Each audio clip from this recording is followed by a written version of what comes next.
Everybody, I want to talk about an interesting subject. I've dealt with why I believe the four horsemen of the apocalypse is Islam, and I want to show some examples why I believe that the Middle East is where the Antichrist or Mahdi will come from. Because in the Bible, many times it indicates that Syria, the Assyrian, or from the area of Assyria, is where he will come from.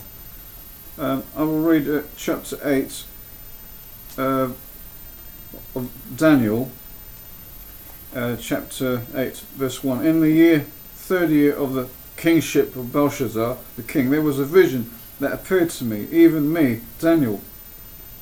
And it goes on to in verse 3 of Daniel, chapter 8. When I raised my eyes, then I saw, and look, a ram standing before the watercourse, and it had two horns, and the two horns were tall of the ram, but the one was taller than the other, and the taller one was the one that came up afterwards. I saw the ram making thrusts to the west and to the north and to the south, and no wild beasts kept standing before it, and there was no one doing any delivering out of its hands, and it did it according to its will, and it put on great airs. And I, for my part, kept on considering, and look, there was the male of the goats coming from the sunset upon the surface of the whole earth, and it was not touching the earth. And as regards the he-goat, there was a conspicuous horn between its eyes, and it kept coming all the way to the ram possessing the two horns, which I had seen standing before the watercourse. And it came running towards it in its powerful rage, and I saw it coming into close touch with the ram, and it became showing bitterness towards it, and it proceeded to strike down the ram and to break its two horns, and there proved to be no power in the ram to stand before it, so it threw it to the earth and trampled it down, and the ram proved to have no deliverer out of its hands. And it goes on saying, verse 8, and the male of the goats for its part put on great airs to extreme, but as soon as it became mighty, the great horn was broken, and there proceeded to come up conspicuously four instead of it, towards the four winds of the earth. And this is the point, this is where the Antichrist will come from, and out of one of them, that is the four, four horns instead of the great horn, came forth another horn, a small one, and that small one will be the Antichrist, and I'll speak more about that. But the angel Gabriel told exactly what the ram and the goat was in chapter 8 verse 20. The ram that you saw possessing the two horns stands for the kings of Media and Persia, and that hairy e-goat stands for the king of Greece, that's Alexander the Great. And as for the great horn that was between his eyes, it stands for the first king, Alexander the Great of Greece. And that one having been broken, that is when he died, finally, so there were four that finally stood up instead of it. But there are four kingdoms from his nation that will stand, but not with his power. So according to that, when Alexander the Great died, his kingdom was divided into four main parts, and Alexander's kingdom divided into four generals: Cassandra, which ruled Macedon and Greece; Ptolemy, which ruled Egypt. That's where Ptolemaic rule.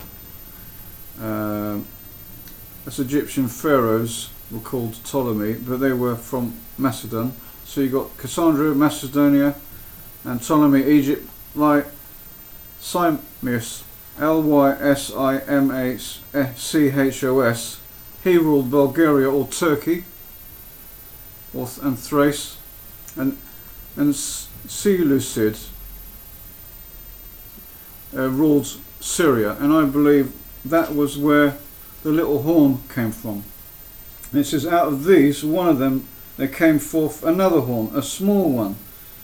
And it says here, And it says, and in the final part of their kingdom, as the transgressors act to their completion, there will stand up a fierce king in countenance and understanding ambiguous sayings, and his power must become mighty, but not by his own power, and in a wonderful way it will cause ruin, and he will certainly prove successful and to do effectively, and he will actually bring mighty one to ruin, also the people made up of the holy ones.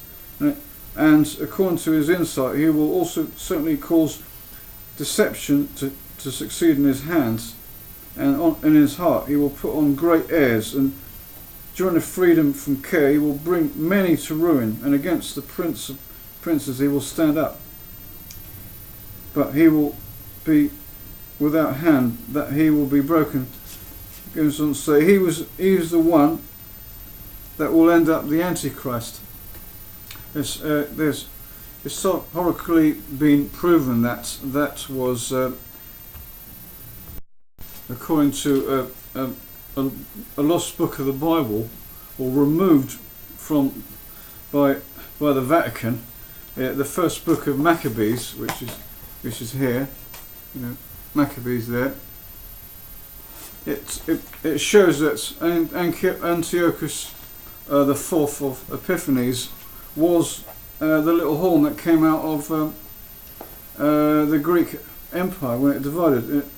And this is the first book of Maccabees. I will deal with this in another one in more detail, but it says here, first book of Maccabees, verse 5, book 1. When Alexander had been emperor for 12 years, he fell ill and realized that he was about to die. He called together his generals, noblemen who had been brought up with him since his early childhood, and divided his empire, giving them a part to each of them. After his death, the generals took control, and each had himself crowned king of his own territory. As I said, it was divided into 4 generals. The descendants of these kings ruled for many generations and brought a great deal of misery on the world. And it says here, one such one, Antiochus of Epiphanes, or Antiochus the Fourth. It says here, the wicked ruler Antiochus Epiphanes, son of King Antiochus the Third of Syria, was a descendant of one of Alexander's generals. Antiochus Epiphanes had been, he was, it says here, he was one of the descendants of Alexander's general, King Antiochus III of Syria, son, and King Antiochus the Fourth was from Syria. He ruled Syria, and he came from one of the Greek generals, as I said, and he was, I believe, even though it already happened, because he did some really bad things, when he invaded Israel, or exerted control over it. He did all the things that the Antichrist will do in the future. He is the fourth shadow of the Antichrist, I believe. I believe it's twofold, and it will happen again. So that's one example why I believe the Antichrist will again come from Syria, or that part of the world, and there's other places also. Antiochus Epiphanes was very evil, exactly like the Antichrist to come, a Syrian king. He defiled the temple by putting a statue of, I think it was Jupiter or Zeus in the temple, and sacrificed pigs on the altar. It's all very bad. So that's one example. Another example. So that was one example that Antiochus of Epiphanes, Antiochus IV, was a king of Syria. That's why I believe, someone from Assyria or the Syrian area will become an Antichrist.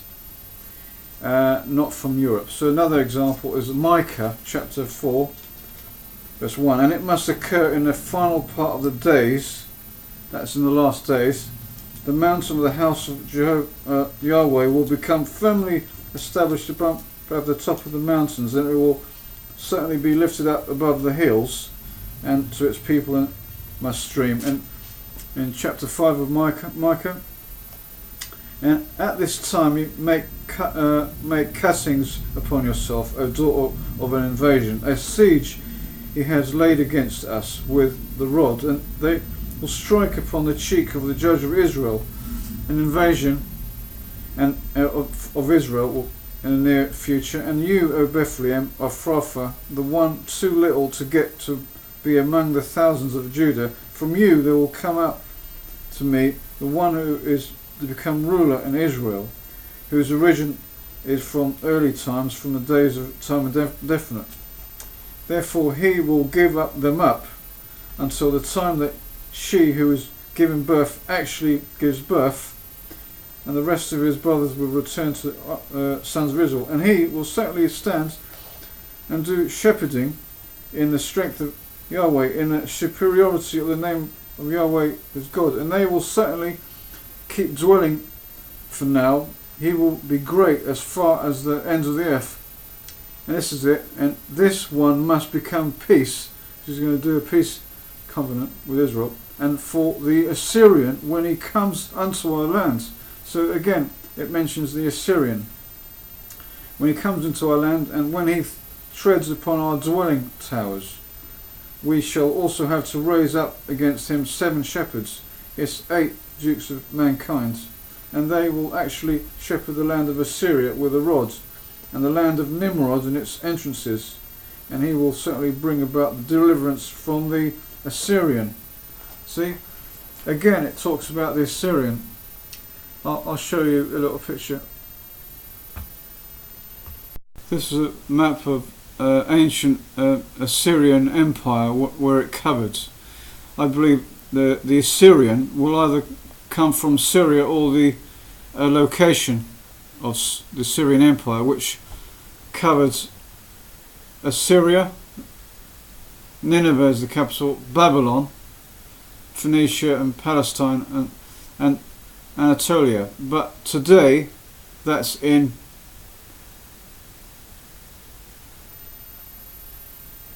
this is the Assyrian Empire today. It covers part of Turkey, Iran, Iraq, Syria, and part of Jordan, etc. So I believe the Antichrist will come from Turkey, Iran, Syria, etc. around there,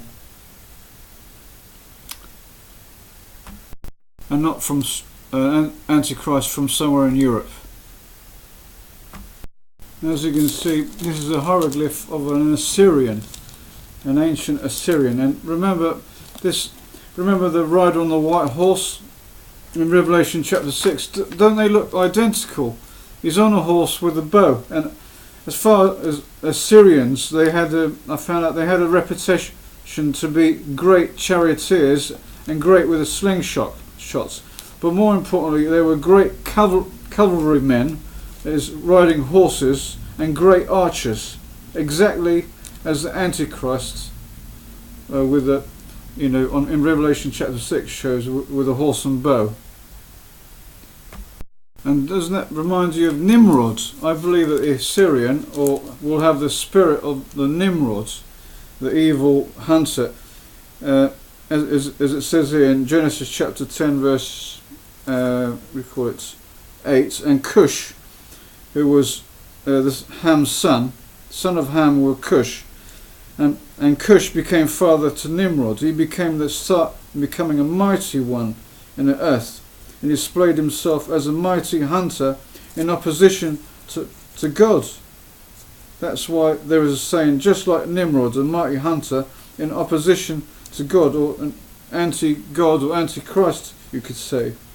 And it says here, and the beginning of his kingdom came to be Babel and Erech, and Akkad and Calneh, in the land of Shinar. Out of that land he went forth into Assyria and set himself to building Nineveh. You see,